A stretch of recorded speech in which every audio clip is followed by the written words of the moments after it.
the Trek Table, your Friday weekly podcast holding Trek space for Black, Indigenous, Brown women of color, queer or otherwise, and our allies here on the Geekish Network. What's up, everybody? I'm your host, Dayla, and today I'm holding Trek space for a John Wick and a Terran Spock in the Disco multiverse. Hi, I'm your guest host, Courtney, and today I'm holding Trek space for fighting for those you love and not giving up on your dreams. I'm your co-host, Claudia, and today I'm holding Trek space for making choices and living through the consequences. I like that, through the consequences. Yeah, right. I am your co-host, Maya Mama, and today I'm holding Trek space for relying on others. Mm-hmm. Welcome to the Trek Table. We start by acknowledging that our team of folks are on the unceded lands of the Tongva, Chumash, Quiche, Ohlone, Puyallup, Pawtucket, and Massachusetts peoples. We are grateful to the indigenous stewards of these lands and the ancestors who have come before, those who are here now and those who have yet to come. I invite our listeners and viewers to be an acknowledgement of the lands that you are on. Let's take a deep breath in.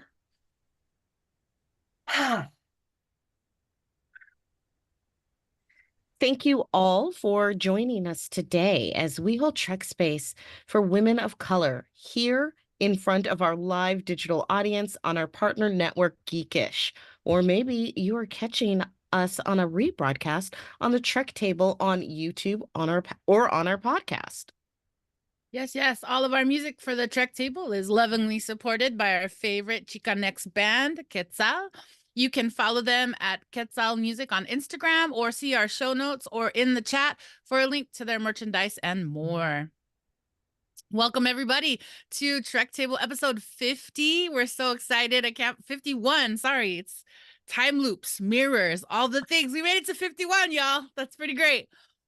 Super excited to be here today as we dive headfirst into this conversation with women of color about episode 505 of Star Trek Discovery entitled Mirrors. So if you are looking for an unspoiled disco experience, we love you, but we invite you to pause, go watch the show, and then come back because the spoiler zone is in full effect and we will be talking spoilers for the first 5 episodes of this final season of Star Trek Discovery. All the feels. Episode 505, Mirrors. Also, we're probably going to have spoilers for other Star Trek episodes and TV shows. That is true. We are so glad that you are joining this Black, Indigenous, women of color Trek conversation. Hello and welcome. And so that we can build with each other, we're wondering, how do you enter this conversation as a Star Trek fan? Are you Star Trek curious? Are you a newbie? Are you an OG Trekkie? Like, do you come from like a Star Trekking family? Are you a Star Trek femme? Star Trek zaddy? Trek baby? Let us know in the chat.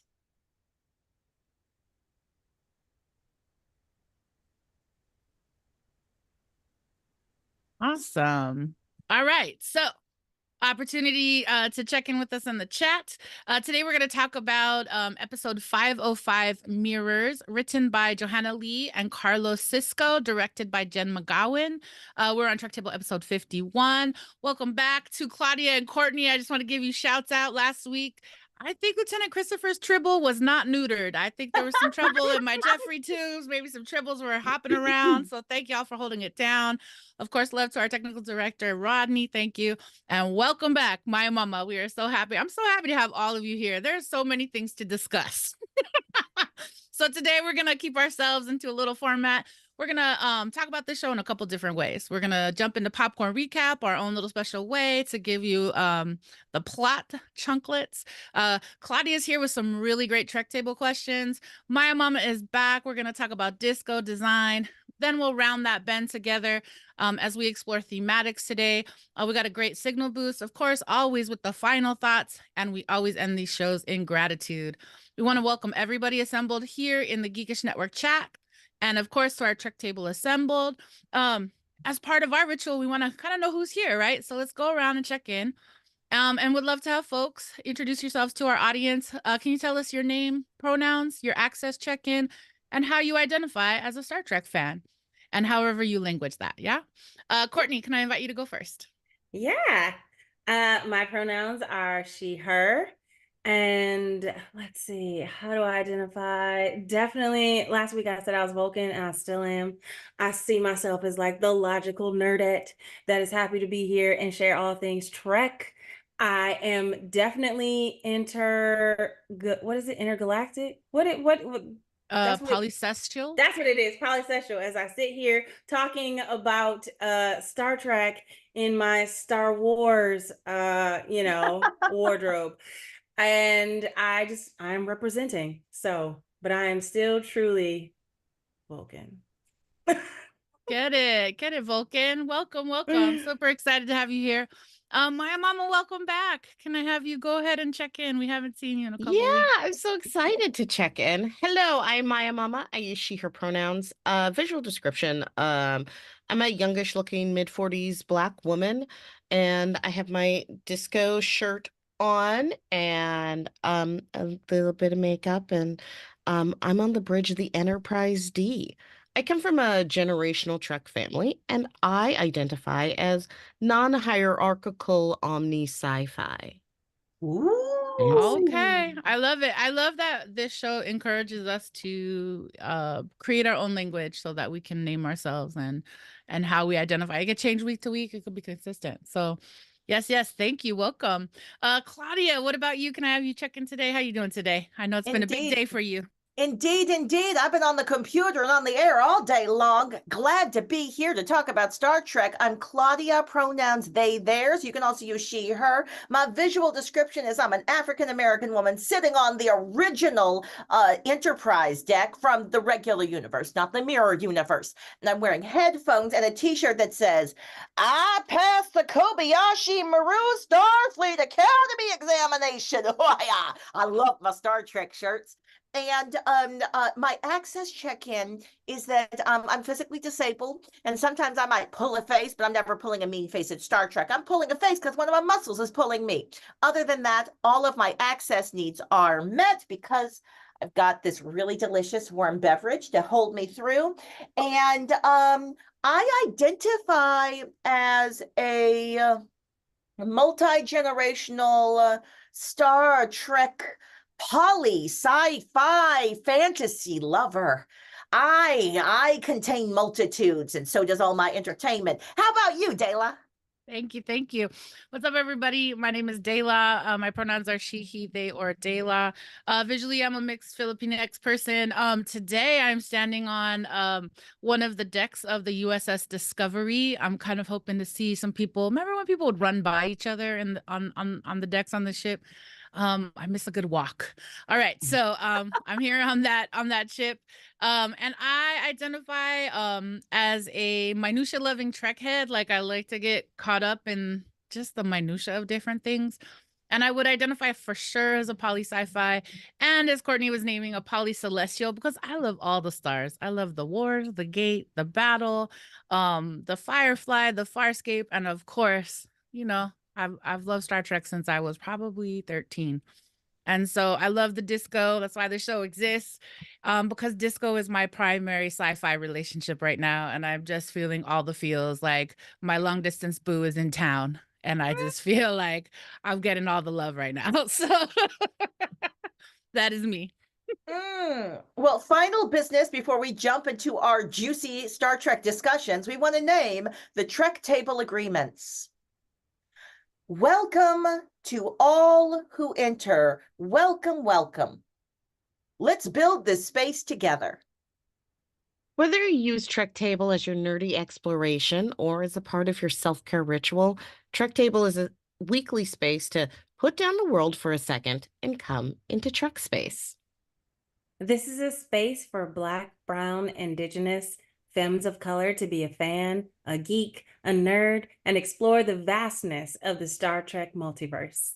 TrekTable is also a place for the allies to come, engage, and explore as well. There's an opportunity for allies to hold space and focus on insights and perspectives and experiences that we may not be familiar with.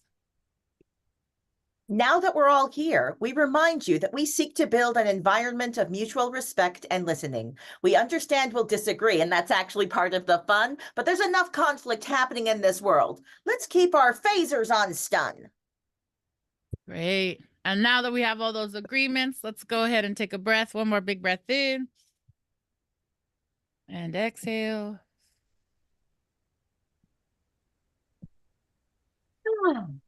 And now I am so pleased to present our first TrekTable question. It's being posed to everyone here, everyone in our audience, and also to the people in the far future. So answer now. What's your favorite mixed race couple in all of Star Trek, and why? Races and species. That's what we're talking about.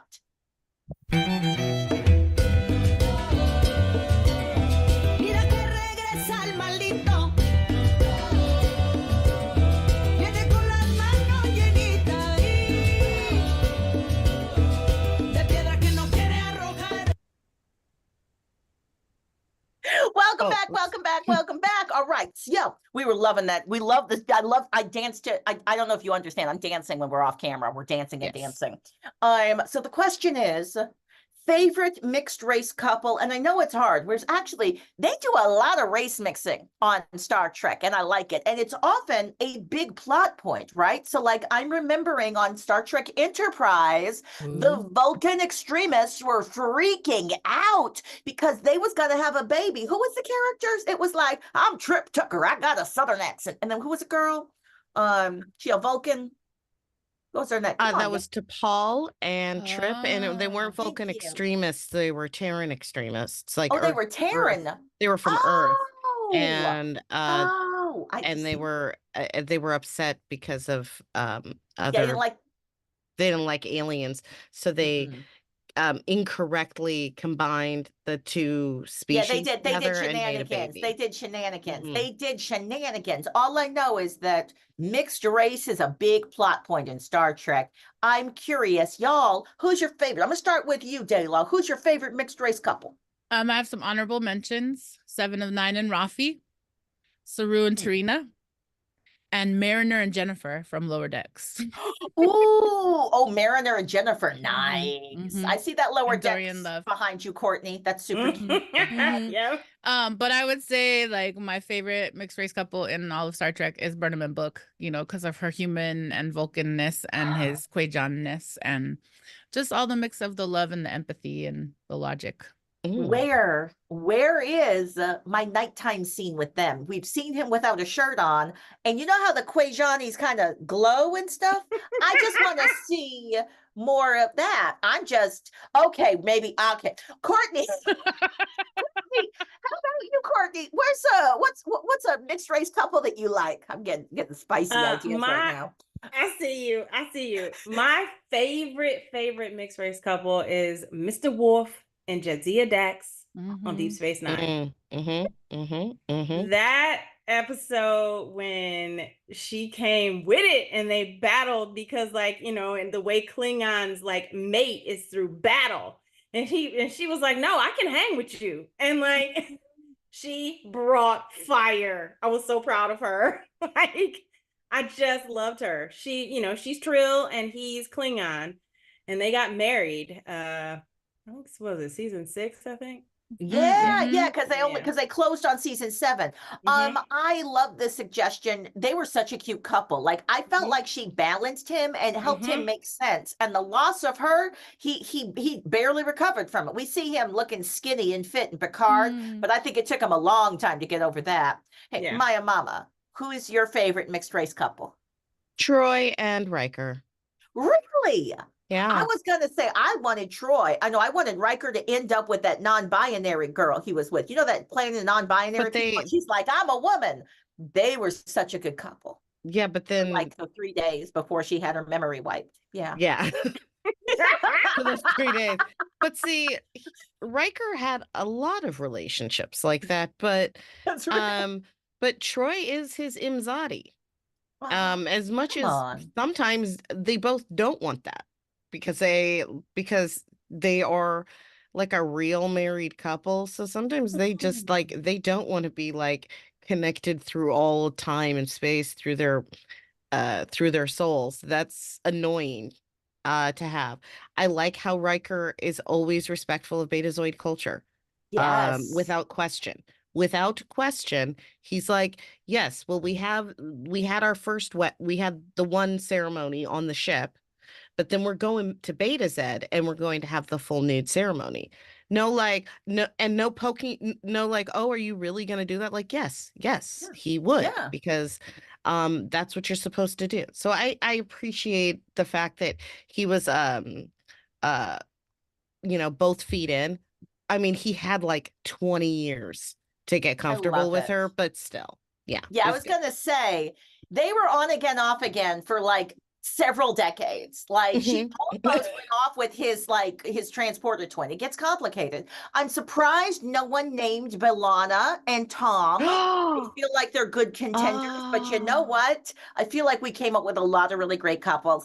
I'm going to say that my favorite is Saru and Trina because I'm here for the plant and the tea. I didn't realize that like being like, I brought you a plant. Do you want to drink some tea would be so hot? But it is. I'm Strina all the way. I'm going to call her. I can't want the name for them. All right, y'all. And that was Trek Table question number 1.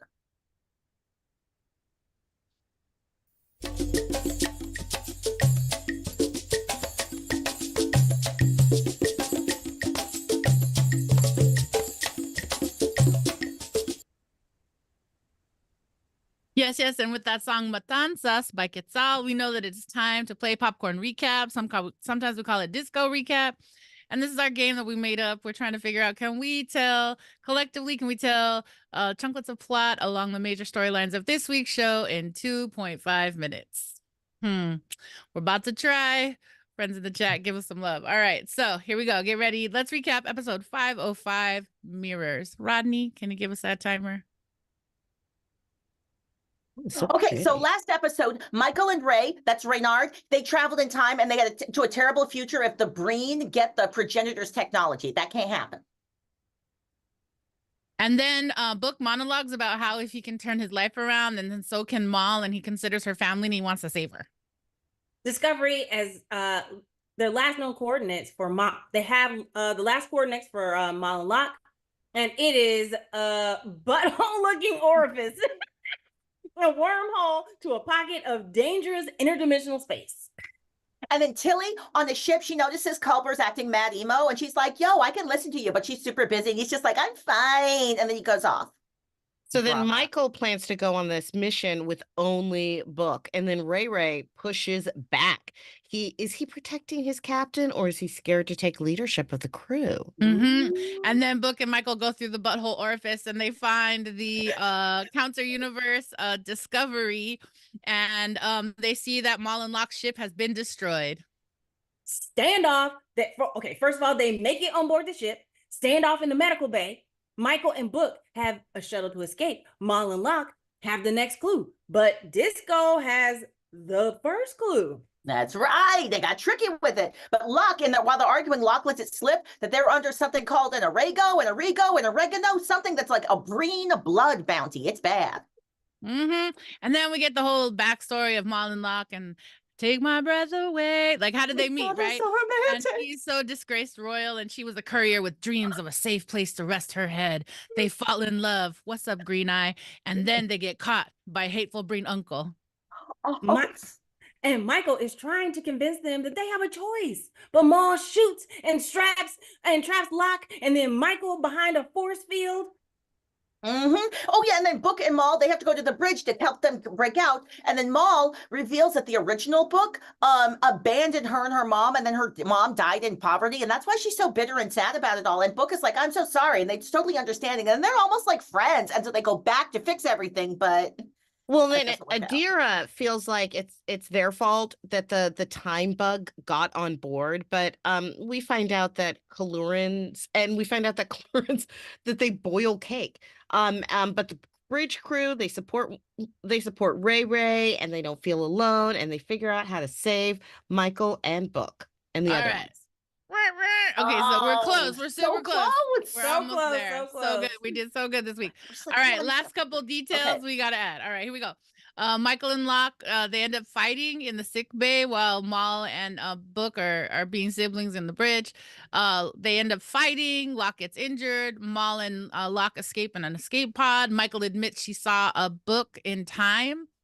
That she saw Book. Oh yeah, Michael admits that she saw Book when she was in the time travel episode, and they were nice, and it was happy, and she saw his abs. Mm. And then Michael makes the Enterprise. Michael sees that the only way through is to get contact with the Enterprise. And so she sends this signal, which is technically from this Kalarian folk song, the same book that she told Ray Ray about. And Ray Ray was like, whoa, wait a minute. I hear that. 3241, 3241. Yo, I know what you're doing. Recognize it, gets the crew to trust him. He offers citrus mash to anybody who can figure out how we get them through. Everybody work together. Y'all all get some citrus mash. They say Right. Michael and Book. You get a citrus mash. You get a citrus mash. Citrus mash. Sounds good. And then later on, Tilly and Culber talk, and Culber, he's feeling so overwhelmed by like all the spiritual implications of everything because it's a lot, right? But it's a lot. It's a lot. And then my last button would be Book and Burnham have the whole, we just have to find the next piece. Do you remember how it was like this? Do you remember how it was like that? Oh, and we forgot to say that Burnham tricked them into thinking like she mimicked the phrasing or like the in the locket thingamajig. Yeah. Made That them was smart. believe that she had the real piece. For sure. And look at us. We found all the alls of this episode. And that was Popcorn Recap. If you're enjoying this Trek Table here on the Geekish Network, why not hit like and subscribe on that button on YouTube so you can ring that bell and get notifications and get more Trek Table content in your feed.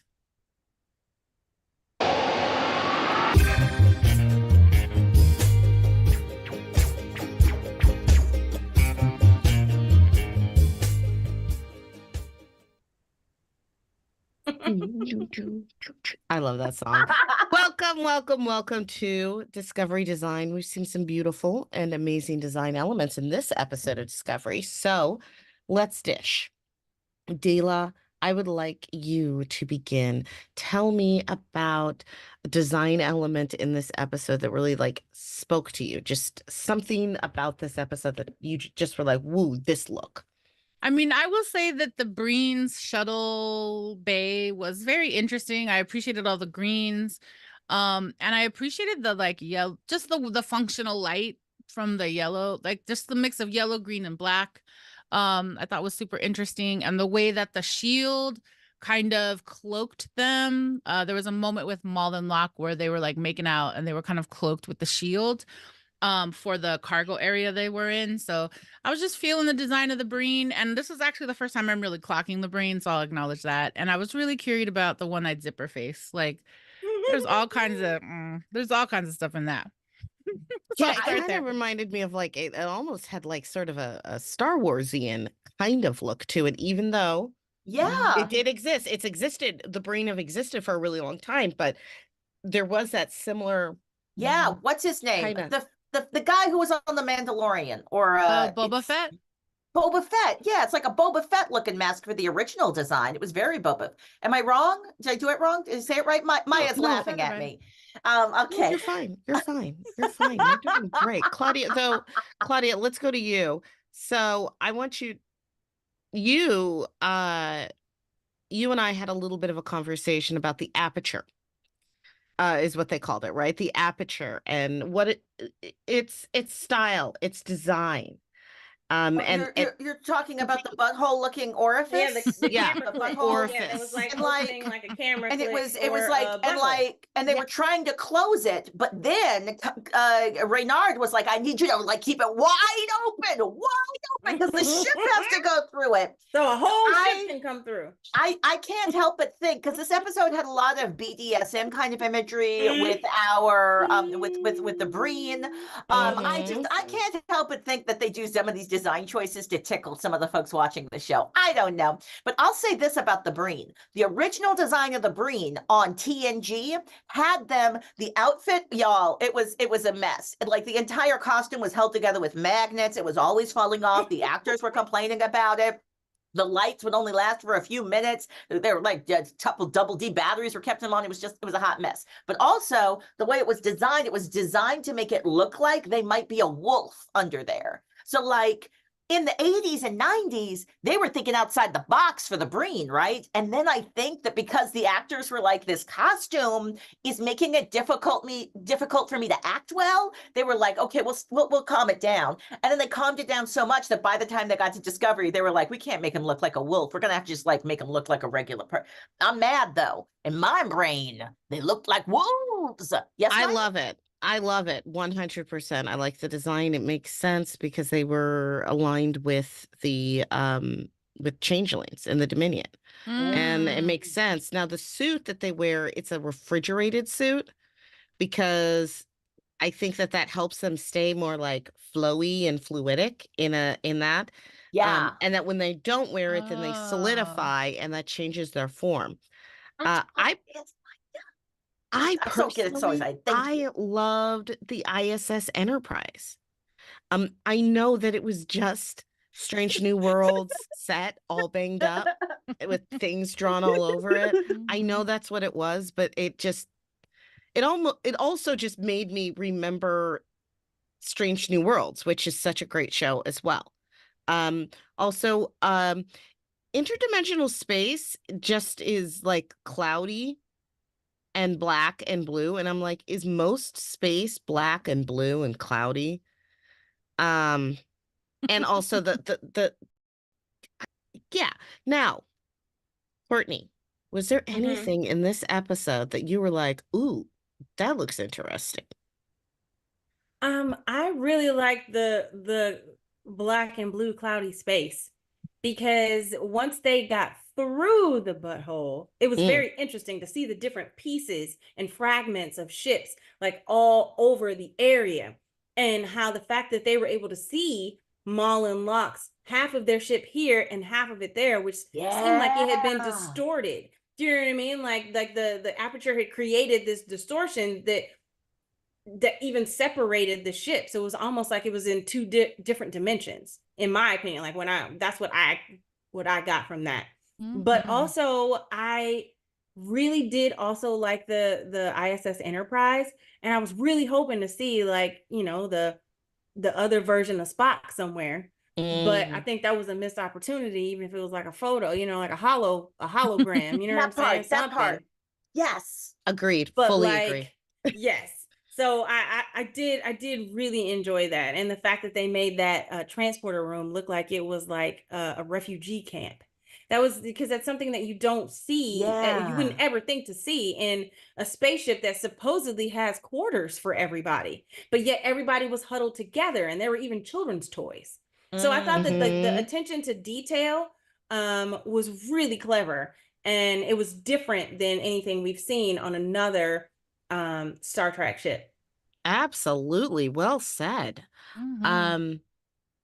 Dayla, did you have? Yeah, can I jump? I was gonna say, I'm curious, did anybody else notice, like, I feel like we could do an episode on like top 5 moments when the shields in sickbay have saved the heroes, and That's real. Maybe this is a recurring, just like Burnham on top out in space in her flight suit is a recurring happening in Star Trek Discovery. Maybe this is another one, but I'm just remembering in the end of season 3 when Osira takes over the ship after Book has been, he's being pumped through, kind of being tortured, and then she's like, it's about to get worse and then get better. Here we go. And then she shoots up and the shields are able to go up so she and Book can escape, right? So I kind of noticed that parallel and was just like, huh. I mean, I guess sick bay is a place, and then Maul went and destroyed, like did a power surge. And I thought that was really like, oh, a different way. So sick bay must be the safest place on the ship. Oh yeah, I guess so. Many Actually, ways. Logically, yeah, like you'd want to make it the safest part, right? There's like it would have to be built with a lot of power redundancies and a certain amount of comfort and it probably has its own sort of like generator, so it never really goes down. Yeah. Well, that was Mhm. disco design. Pew, I pew, have, pew. I have one more thought though. Did anybody else notice Cobra's uniform getting a little bit tighter each week? Mhm. I'm not Those complaining. pants. I'm not Those pants complaining. though. I was like, yes, let's get another side shot of that. Thank you. I receive. And now that Disco design. Bow, bow, bow. Oh, and that brings us now to our second Trek Table question. Again, I am posing this question to y'all here on the podcast, everybody in our live stream audiences, and to the folks in the future. We had a really spiritual storyline in this episode. Like Culber was having a full meltdown, being like, it's really deep. I'm just wondering, Star Trek tends to go there. What's your favorite spiritual storyline or spiritual moment in Star Trek?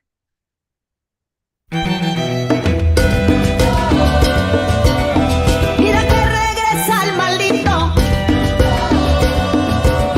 Viene con las manos llenitas de piedra que no quiere arrojar.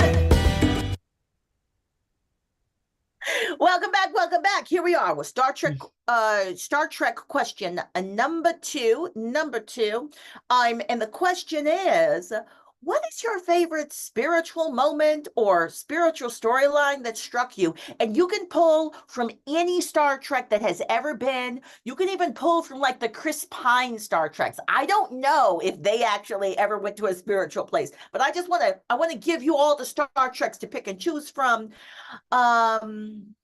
And I am going to start with, I'm going to start with you, Dayla, if you don't mind. Dayla, sure. what was one of your favorite spiritual moments in the show? For sure. In Star Trek Discovery, I have another one in Deep Space Nine, but I think somebody else might pull it. So I'm going to say for Star Trek Discovery, I really love in season 1 when we understand that Sarek and Burnham are connected through their Katra, and that we have that kind of, pulling on another star series, that Jedi, moment where they were across space and time. Sarek is able to reach out to Burnham, and it happens a couple times, once to save him and once to help her. So I just like the reciprocity of that spiritual connection, which, as I think about it, is very Sarek and Burnham.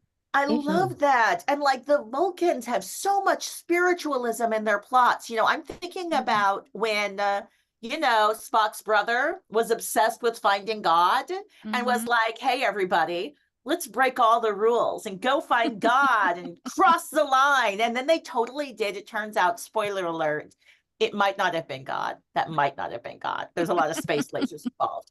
Anyway, I'm wondering what your favorite moment was. Courtney, was there a spiritual moment in any Star Trek that you liked? Yes. It was in Strange New Worlds when Dr. Mbanga had to say goodbye to his daughter. Because she was suffering from that illness, what's signochemia. Oh yeah, the signochemia. Yeah. Yep, that thing. She had that one thing. Mm-hmm. And then the show, like they had this otherworldly entity that was outside the ship, and it trapped everybody in this fairy tale land, which is the story that Mbanga has been telling his daughter, reading the book to her right before he Based on put the her book in by stasis. Sisko. The book was written by the guy where, how on Deep Space Nine, Benny something. Yeah, Benny something, where like there's an entire episode where like Sisko has like a spiritual moment, and it's like he's in past times and he's a science fiction writer, but it turns out that character was real because he wrote that book. I'm sorry to interrupt. Keep on going. Oh, okay. No, I didn't know that part.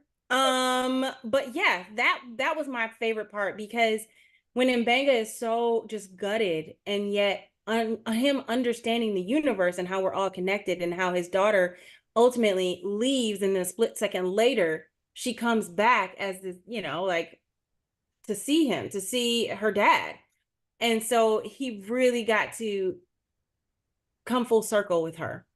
So that to me was really powerful. Oh my gosh, that is such a good example. And I had forgotten about the writer Benny and how that Why is Star Trek so deep? Oh my gosh. Speaking of Cisco and Benny, Maya Mama, what is the moment you would like to share with the audience? Speaking of Cisco and Benny, the Deep Space Nine pilot, The Emissary, there's a moment in there where Cisco has joined the prophets and he is explaining linear time to them, and they are confused because he keeps reliving this moment, and he's explaining like this is the past, and they're like, no, you exist here. So like that moment when he lost Jennifer, his wife, he never moved on from there. And I love that it is not linear. It is not linear. And I just love that. And he was like agreeing with them, and you know, they are higher beings. They're not gods. They're just higher beings. The wormhole aliens. And you know, right after they met him, they were like, wow, we really need to make him exist. And so they went and sent his mom back in time to make him. And I find that to be truly beautiful as well. That is what happened, though, y'all. What is happening with Star Trek? Star Trek is kind of that magic mix of like fantasy, hard sci-fi, and spiritualism. It gives you all the different flavors that you love from all the, like we were saying before, it's like, I'm an omni-poly sci-fi. This is why I love my Star Trek so much. It contains all the things. And that was our Trek table question, number 2.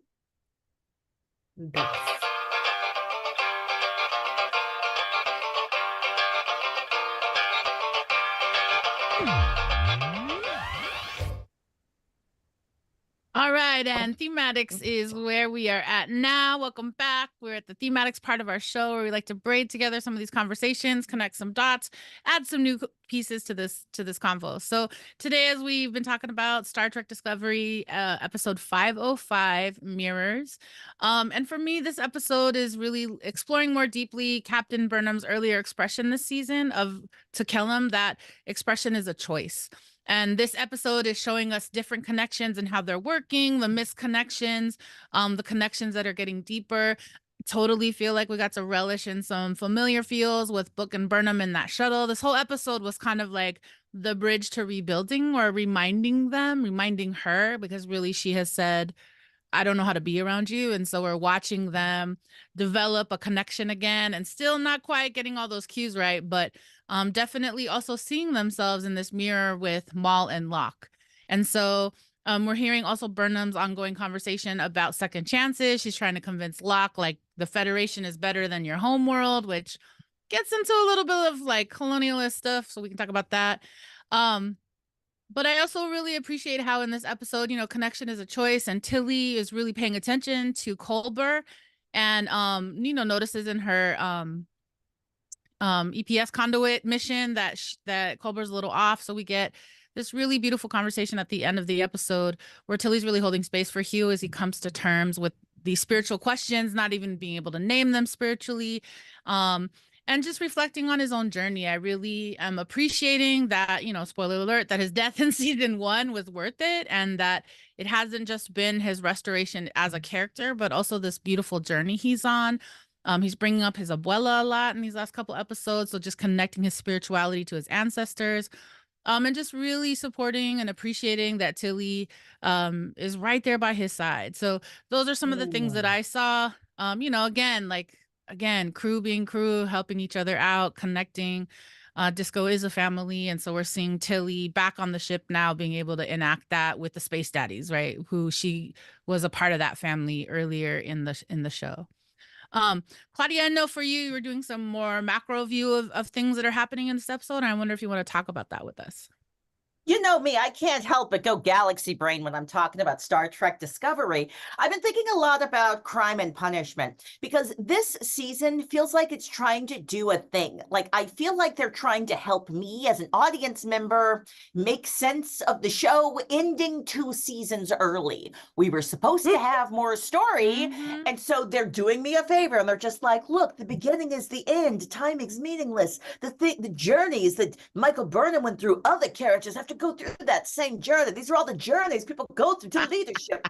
So I'm thinking a lot about like at the very what did we experience in the first season? The story of a woman who was about like she was like the second in charge and she messed up and got herself, she didn't just get fired. She was a mutineer. She was like going to jail. And the only way she didn't go to jail was through a series she went. of well, that's She went for exactly 6 like months. exactly. She was in the orange jumpsuit. They still got orange jumpsuits in the future. Okay. So like it was real for her, right? And she was without hope. That's what we saw in the last episode when they was time traveling. Like that Burnham from season 1 was like, I don't know what my future is. I don't even know if I have a future. And then she saves the future for everybody because that's Michael Burnham. And I go, oh, what's another plot point? Who are the criminals? Are couriers criminals? In a world without Starfleet, what is law? Like, do you want to even count the Emerald Chain? Are they bad guys, or are they just people surviving in a really vicious way? Is sending someone to jail, is that the best way to rehabilitate them? Like Empress Georgiou was so evil. Like she was a mass murderer, y'all. Like I love me some Empress Georgiou, but like in the Mirror universe, she was a nasty girl. And then she came to like this universe, and we were like, you know what? Over this year of you hanging out with the Disco crew, you're totally rehabilitated. We like you now. And I'm just like, I'm fascinated by it. Book almost destroyed the entire universe again. He was messing it up with those other aliens. But his entire through line for this episode was, I got to save Maul. I am hoping that they somehow just leave it where everybody's a good guy and there's mistakes. I know they're probably going to give me some bad guy. Well, I don't know. Maybe they won't. I don't know. But I'm fascinated with these ideas of crime, punishment, rehabilitation. What is transformative justice in the future? I'm interested. For sure. And this episode really introduces us to the I forget what they call it, but the blood bond or the blood marker. And so oh yeah, the like blood arrogant. bounty. Blood like bounty. arrogant or air something. Arrogant. Arrogant. Yeah. The arrogant, right? Exactly what I said. So yeah, I just wanna the Eriga and the blood bounty just made it feel like, like I said in my Holden Trek space, I was like, word, John Wick is in this universe. Come on, Continental Hotel. So, I was having a good time there. The Continental spaceship. The USS Continental. Ooh. Or the I like how y'all went. ISS. I will watch that. I know. Everybody sat back like, that. that part.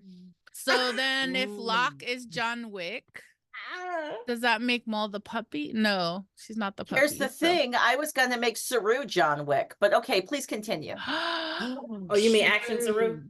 Action Saru. That's right, baby. In any universe, Action Saru, for sure. Hilarious. So all the things. All right, Maya, I'm going to come to you. Things that you were connecting to in this episode, things that stuck out for you. So, Ray, I guess is what we're gonna call him now, because I like him. Forever. I like his brusqueness. He just is trying to figure out how to exist in a essentially a society that is no longer as adversarial as it once was, and he's on a ship with a bunch of like old timey folks that are and as far as he's like, it's like they're like, hey there, buddy. They're like okay, the pilot they're the Prairie. Voyager. You remember the They're pilot the of USS Voyager Prairie. when they all went over to the caretaker and they're like, hey there, have some lemonade. Stay away from the barn. I mean, like that's how Ray sees the crew. Y'all come back now, you hear? As these old-timey yokels who literally do not know how the universe works. And it did take him having to like witness how calm and cool and collected and how they can handle problems by seeing them constantly fall into problems. But I loved seeing him sort of surrender to the family. It's just like, Ray, you are family now. And you know what you got to do. And he's like, all right, who's got an idea? I'm buying the citrus mash. everyone gets citrus mash, and they all were smiling, and I just loved the fact that it was the first moment that I saw that everyone was like, he's all right. Mhm. And that made me feel good because of it wasn't saving Michael, it was Mhm. that made his Yes. part of his mission as far as carrying the ship and stuff. That's what made him win, that part. Like, he succeeded by relying on the other people. I also think that the Breen are literally the only alien species that we don't know anything about. And that's why they can be a good bad guy, because we don't know anything about it, so they can make up the bad stuff that they've done for, like, I don't know, 1,000 years or whatever. And maybe Locke is going to be like the new king of Breen. Interesting. So I think that's where we're headed. For sure. Courtney, I'm curious about you. Things you noticed. I know in the prep we were talking about how the Breen were on DS9. They were in the Dominion War. So I don't know if Yeah, that's they your thing. were. But because I knew I had heard of that race before, I just didn't remember where they were. It wasn't until we started talking about how we had never seen their faces. But for me, the thing that really kind of there are a couple things that stood out to me. The first one, when Ray Ray was asking his questions, and he was like, "Okay, who's got an idea? Who's got an idea?" And he's like, "Okay, you go. What do you think? Okay, you go. What do you think?" It had me sitting here thinking, like, why has there never been a Starfleet Academy series? Because it was like he was a professor holding class, and they were just about to go into the Kobayashi Maru. And I really was like, I enjoyed that scene so much because it was him outside of his comfort zone. But at the same time, he was trying really hard to make space for everybody and to recognize that A, I don't know what to do, and B, I don't need to know what to do. Because here is this thing, this aperture, like he wanted to be the one out in the space. He wanted to be the one out there.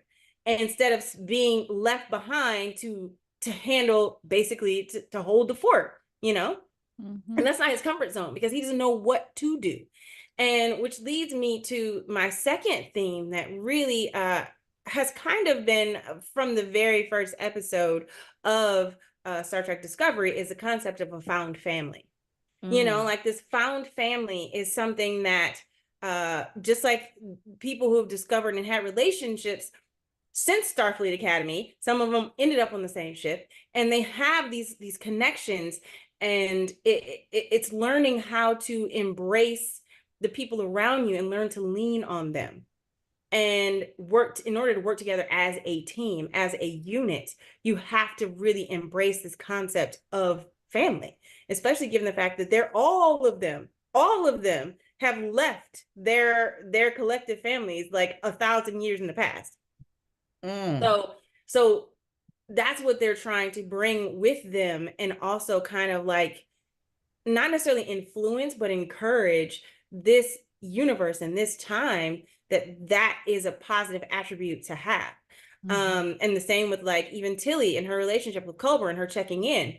The only thing that I would say is that I would really like that. I was really excited for Tilly and the relationship that she was starting before she left, when she left Starfleet Academy and was a teacher. I thought we were going to have Tilly as a teacher. You know what I mean? Like, Also, who's that guy? The cutie, right? The cuteness. Because here's the thing, like, you always have Tilly taking care of everybody else. And I would like somebody to take care and have space for Tilly.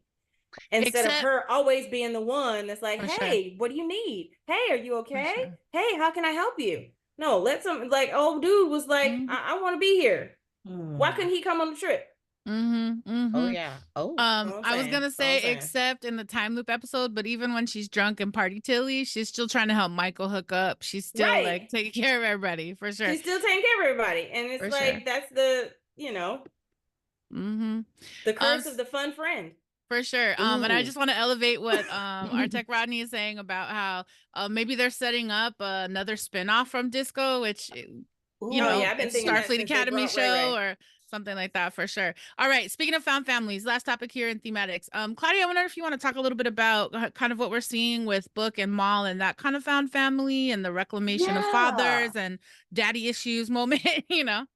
Yeah, I just wanted to bounce off of what Courtney was talking about when you were saying found family. We got to see Book acknowledge that the man that he had as found family wasn't great. And Maul even calls him out on it. Maul's like, "Oh, you must have daddy issues." So Book had a toxic and broken relationship with his own father, and that was because of colonialist pressures. Really, it was the Orion syndicate forcing his family to hunt these sacred animals. That caused a gigantic division in the family.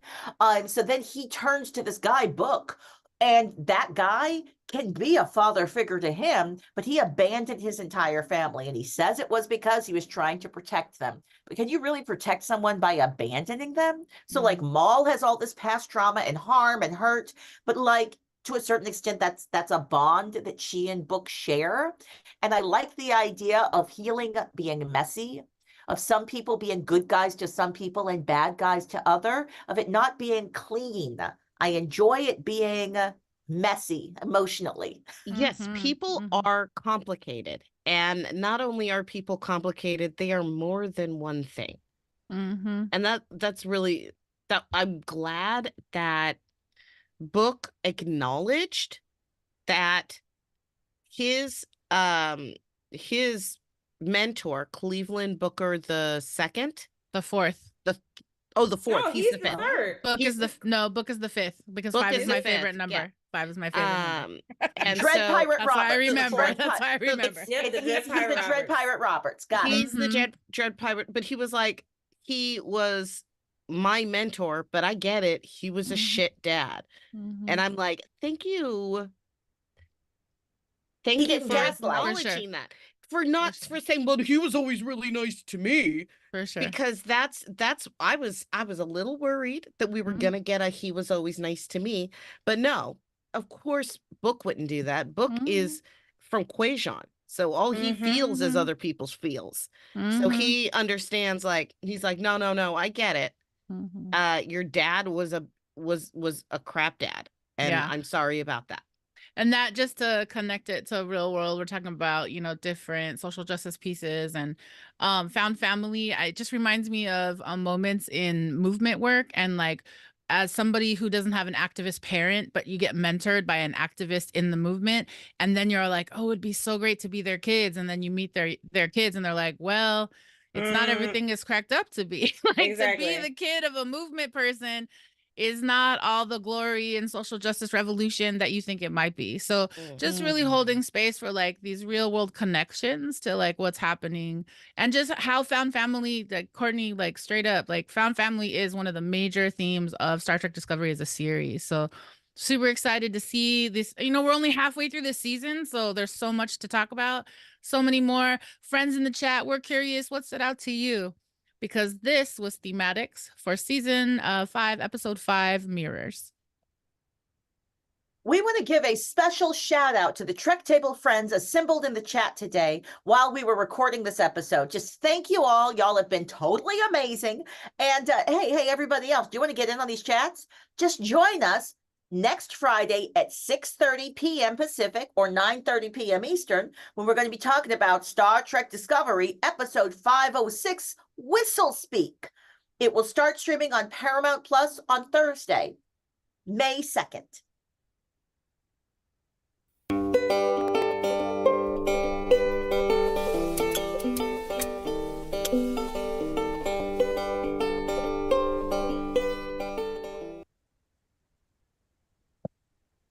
We strive to hold space for Black, Indigenous, Brown, women of color.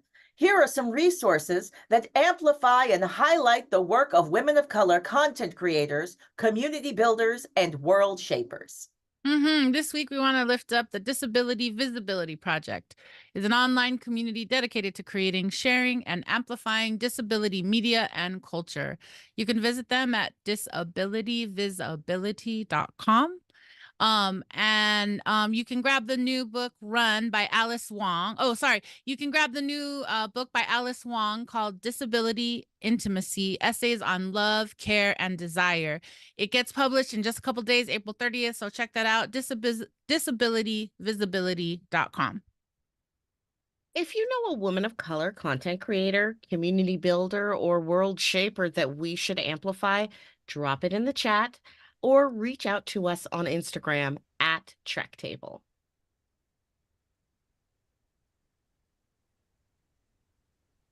All right. And as is the case, I was.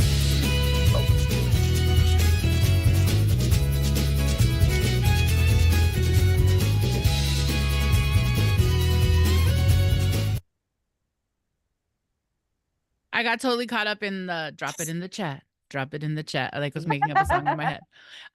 All good today. All right, as is the case in at the end of every episode, one of the last things we do is round it up with final thoughts. And I'm gonna go first today. And I'm just gonna quote the show. Hit it, says Book. Burnham says, sounds weird. Let's just fly. And I totally just love how they worked. And like I have my Burnham mug. It literally says it on the Burnham mug. But I love that we got a very classic feeling Star Trek episode with the wormhole and shenanigans and all the alls. Courtney, I'm curious for you. Your final thoughts on this episode. I totally had my final thought, and then it just completely slipped right out of my head. I can come back to you. Want me to come back? Yes, give me a second, because I literally had it, and then I got caught up in your mug. Try resetting the nacelles. Yeah, reverse the polarity. Reverse the polarity for sure. Claudia, I'm coming to you. How about you? Have you reversed your nacelles and reversed the polarity?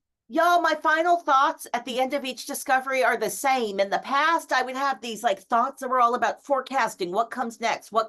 And now I'm just obsessed with only 5 more episodes. Yeah. So I love all these characters.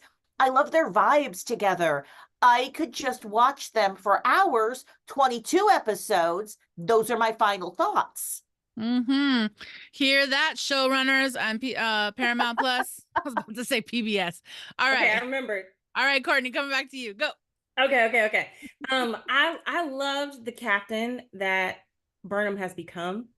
From where she started to where she is now. Like last week, my realization was, the conversation that everybody has thoughts about the narrative solely following Burnham, but as I realized last week, she's number 1. She had been number 1 previously. So you're following her narrative because she wasn't the captain up until then. This was her own experience.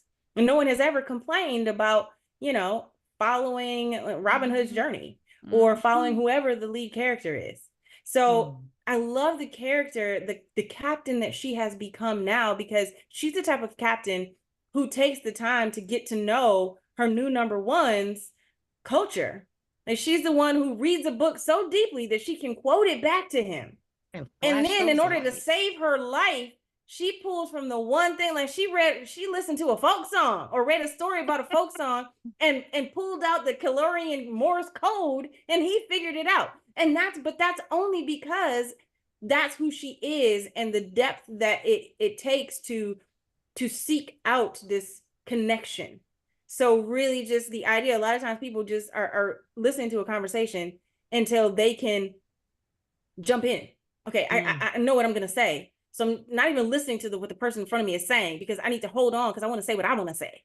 But here's this person who is like literally living by her own example of like, no, I'm here with you. I'm connecting with you.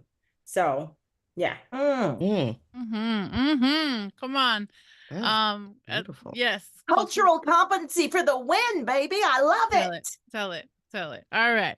I love it. Thank you, Courtney. And thanks for taking that extra breath so that you could find that thought, because it was super important and super helpful. So yes, always. All right, Maya Mama, we're going to round this corner. Your final thought for Star Trek Discovery 505 Mirrors. Now I love Tilly being the biggest BFF of the Discovery crew, as always. Head B. FF. But the big thing that really, really got me is that Owo and Detmer get to drive the Enterprise back, take their time, go on a little vacation, girls trip, and I love it. I just love it.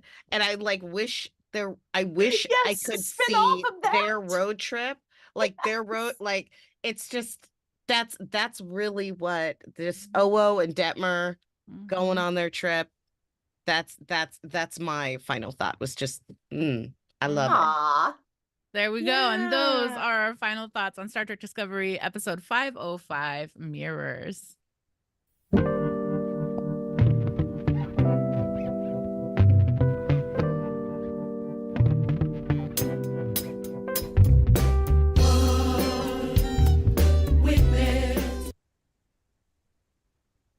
And as we like to do here at the Trek Table, we always want to end this show on some gratitude, because this podcast would not happen without our village of support. So first of all, we want to say thanks to everybody for joining us here at the Trek Table. You can get first look at Trek Table questions, inside scoops, and more when you sign up on our mailing list at trektable.com. TrekTable graphics provided by our original graphics partner, Arthur Wong, and our new partner, Digital Click. Like and subscribe. Follow the Geekish Network on Twitter, FB, Instagram, and YouTube. For podcast subscriptions, you can subscribe on Apple Podcasts, Spotify, Stitcher, or your favorite podcast app. Join Trek Table on Friday, 6:30 Pacific and 9:30 p.m. Eastern, here on Geekish Network. Like and subscribe to us on Instagram at TrekTable and YouTube at TrekTable. You can find the TrekTable podcast on Apple, Google, and wherever else you get your podcasts. Because we really want you to find us on this podcast, that's for sure. Mhm. And finally, I really want to say thank you to this amazing Trek Table assembled here today, holding down this ritual. Thank you to Claudia Alec, Maya Mama, aka Maya Millslow, and our guest Courtney with No You, Scott Wright. I so appreciate y'all. It has been amazing, and I want to say thank you so much to Rodney, our technical director, who will thank 3 more times.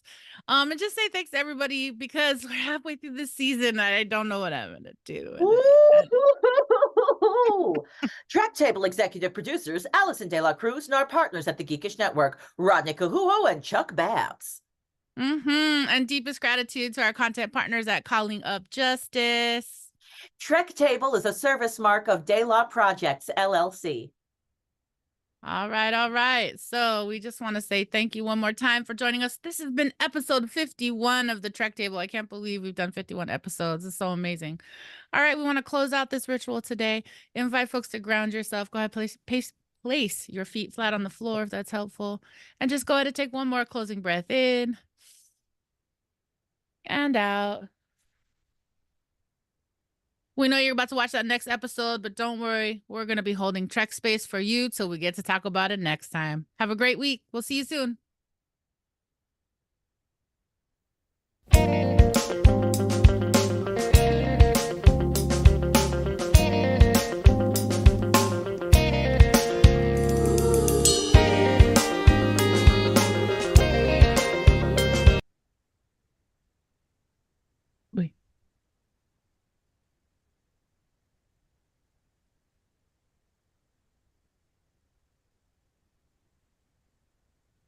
Hello, beautiful people. Hello. Hi. Hey. Right now we're seeing that. Randy. We just see your equipment. We don't see. I love it. Oh no, I was about to say, just keep it on that shot. Randy, It was where so are you? cool. You got a whole room. You got an audience out there. You having a live Kinda. show? Yeah, kinda. Dang. I'm at a conference right now, so yeah. Wow. Are you're you- official? Well, You got an audience. So You got I live came in questions here- coming at you. I did. Not now. It's over with. So it's almost 11 o'clock on the East Coast. But I couldn't Ooh. miss out. I couldn't miss out participating in Geek Beast with my guys and my people. So I just wanted to come in and just film the episode. Yeah, Right on. I thought he wasn't going to make it. You all. I thought he was. Well, gonna I was definitely- drinking pretty heavily. But after It's the happy great- hour. This is happy hour. Yeah. I mean, I was gonna say Hey, This is the right? but I happy hour did the show. greatest rendition of More Money, More Problems karaoke on the face Wow. of humanity. Oh And wow. so So you think you it was did the the greatest. best. Without a doubt, it was the greatest. Okay. Wait, Okay. where are you? Are I'm you in like Dayton, Ohio. Dayton, Get it. Ohio? Get it, Okay. Ohio. Oh, get down in Okay. Ohio. Okay. Okay. I'm Hopefully stand down from the storm, right? Midwest under some storms.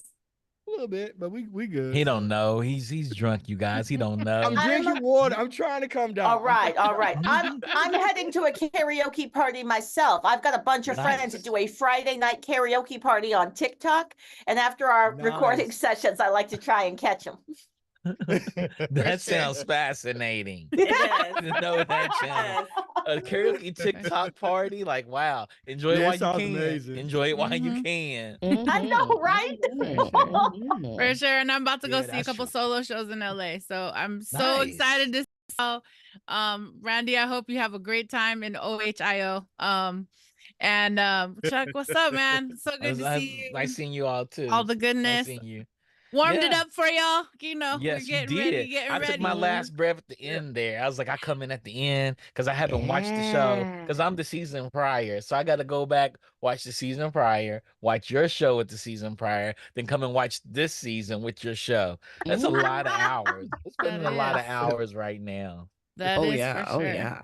We Yeah. love it. Well, sending all the love and enjoyment, Okay. and so excited to watch the rewatch so we can learn all the geek news today and what the happy Yes. hour vibe Yes. was. I will be talking about some Transformers today. I got a Okay. Transformer That news sounds to amazing. share. I'm quite Mhm, excited. Oh, I don't know if y'all are Alright. Transformer fans. I am. I did not hear the news, so I Oh have man, to stay man, tuned.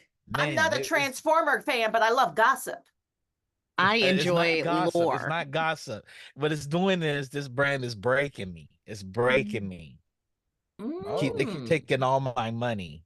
Did you Oh, get is it to a the? toy that came out? Did you get the It's a new Optimus toy that Prime? came We're not out? gonna talk. Was it Optimus Prime? We'll talk about. Grimlock? We'll talk about it. Okay. Ooh. Okay. We'll Okay, talk do you about it. I do know you I have have a things you can friend who has a very very similar addiction, Transformers addiction, and so I'm here. I understand. Mm-hmm. You're gonna get through this. I hope so. I don't have a problem with my figurines. It's all under control, and I think it makes a lot of sense. I haven't tried Transformers though. I have a Uh-oh. problem with Barbie I would tell you and all Transformers. toys, essentially. So the only Transformer toy that I was really sad that I didn't get. Nice. Oh, look at that. Oh, Who mourns for mourn? oh wow. I know, Oh right? my god. The only one I didn't get is the Ghostbusters Optimus Prime mashup. I am still upset that I did not get the Optimus as Ecto 1. I'm not At okay. Comic-Con? Yes. I got it. I didn't have the money at the time. It was like $200 and I couldn't justify it, but I see your shelf. I see that shelf, big man. saved. Come I'ma on. Yeah, I find know it. it. I know it. I know I'm it. like, is it on that shelf? Because that is a nice. Yeah, you it have a is, lot it of. is, You got it a lot of is. stuff on that. I've shelf. seen It better so be. I've seen it. Yeah. Every year at Comic-Con, I save money just to buy a Transformer. Like this is my Aw. Comic-Con Mhm. Transformer money. And I Brilliant. try I to come just home with limit the lounge fly Transformers. purses. Only Transformers. Only Transformers. Only Transformers. So nice. The loungefly Yeah. purses. The No, I lounge get fly that purses too. get all my money. Mm. I got a lounge fly bag too. Oh, y'all All right, ain't that seen you're it? gonna Hold on, give to me? hold on. Yeah. Okay. Yes. I was like, go get things. Go get things. Go get us Let's things see and it. show Let's us see that money. bag. But the So side, what's the the like side that? eye he So what's gave me the was thing on like, that? All right, no. now let me tell this story real quick. The only figurine that I've always wanted and never gotten was a figurine of the entire TNG crew. I wanted it desperately as a child, and apparently the store was sold out. And my father got me the Love Boat crew instead, and I made them all look like Star Trek characters and played with them as if they were Star Trek characters. Go ahead. We told the audience my you sad got Optimus story. Prime? I Soundwave, saw that. I saw that. That was Soundwave Oh. backpack. I've seen that bag. I saw that there. That's They had it on Nice. Disney. Well, no, it was on Loungefly, and it Yeah. was like 50% off. And I was like, that's an easy purchase. Come on. That's Yeah. Come done. on. I saw that there. I saw that there. Look, Oh. you have the Oh. They're Pez dispensers. They're all wow. Pez. They're Pez dispensers. Oh, that's Yeah, That's there's Beverly dope. Data. There's the whole thing. Even the ship. The ship is its own little Pez dispenser too. What? Yeah, I got a lot of these. Wow. I got a lot of these. I have too That's many nuts. of them. I only have a Borg kitty. I like the board Oh, kitty. I Is saw that Hello that Kitty one. board kitty? It's a I Hello saw Kitty Hello Borg Kitty kitty. board kitty. Yes, I Yes. saw her. Rodney said it's geek show and tell. It is. Oh, It is. Oh man, Show I and just have tell, to it take. is I would have geek to show. take my whole It is. thing It is over to geek like, show oh and my, tell. let me I'm show so you. Okay, jealous you know right what? now. Can I show y'all my Mr. Spot? I'm gonna show y'all my Mr. Spot. I'll be right back. Okay. Okay, I love yeah. it. Yeah, So I was resisting the urge to leave the room. There's other shelves in other rooms that have a bunch of other stuff in them. I'm not going to do that to us though. I So- love But seeing maybe the next toys. week we play Geek Show and Tell in this We should. crosstalk. Matter of fact, we should just have a show called Show. Geek Show and Tell. For We sure. should Actually, literally right just have there. that show. Can you see him? Oh, you can't Matter see of fact, that's what we're Yes. gonna do. We're gonna do Geek Show and him. I can't Tell. turn off my We're gonna What is do it it? on Tuesday or Thursday. Y'all Mhm. get ready. We're just gonna throw geek stuff on. I love it. Oh, Shut up! What? What? Oh, Okay. What? Oh, I'm mad is at that a you. Spock Mr. Potato Head? Wow. You know Spock is the most It's important Spock person is on Mr. Star Wow. Trek. Potato Head. Where you get that from? That is amazing. That is Right? amazing. It so is. It That so is so is. amazing. Oh my god, I Courtney love him won Geek Show and so Tell tonight with the That's Spock real. That's potato real. You head. win. You win. You won tonight. You won tonight. Yes, yes, yes. You won tonight. Oh You my won gosh. tonight. I see the show. I see the show forming. Tuesday, right Thursday. This is what we're gonna do. Oh my god, We he give makes me to so everybody bring happy. 2 things and we all vote on who wins. Only sure. two. Only 2. It's kind of Well, like it's a it's kind of weekly like show. hip hop's versus, but it's with geek Yeah. stuff. It's I a like weekly it. show. Stop. We can't show Okay. all of it. We Oh my gotta God. Can't show all of it. We got to do 2 at a time. We Spread got to it make the out. show Like this. last long. Yeah, y'all, I did the Star Trek Advent calendar, which was just like a big board cube, and you could take out a thing, and it was a Star Trek toy, and each one, I got things to show y'all. I'm excited. Oh my Okay, gosh. we're gonna make this a show. I think the show will work. That's think the we'll be holiday like, yo. special. That's the holiday special, the Star Oh, Trek we Advent should. calendar. Oh yeah. Oh yeah. Can I Oh, use yeah. Doctor Who? Yeah. Can I put Doctor Who stuff in there You can since use there is a anything. crossover? Anything. I Any do have my Doctor. geekdom I is got my allowed. Doctor Who stuff too. Dude, okay, so I bought my mom, you know the at Comic-Con one year they Oh, had the that's Star Trek nice. Barbie, the Uh-huh. the green one. Let me Mhm. see. I don't know if you can see her, the green woman. Yeah. That Mr. Ooh, Yeah, the Orion that's the Star slave Trek girl. Barbie. Yes, That's I real? bought her for my mom. She apparently is like worth $800. Oh my gosh, wow. Nice. Dang. I'm like, I love her so That's hot. much. That's awesome. Look, I you got know my how little Grogu baby. out? About to grow yeah, up. yeah, yeah. Little Tin Grogu. Yeah. I love how we're like, save it till next week, and everybody's like, Okay, wait, hold okay, on, okay, shit, okay, hold okay. on, but Next real week, quick. next week, Like, next Grogu week, needs we two gotta words, go. We gotta go.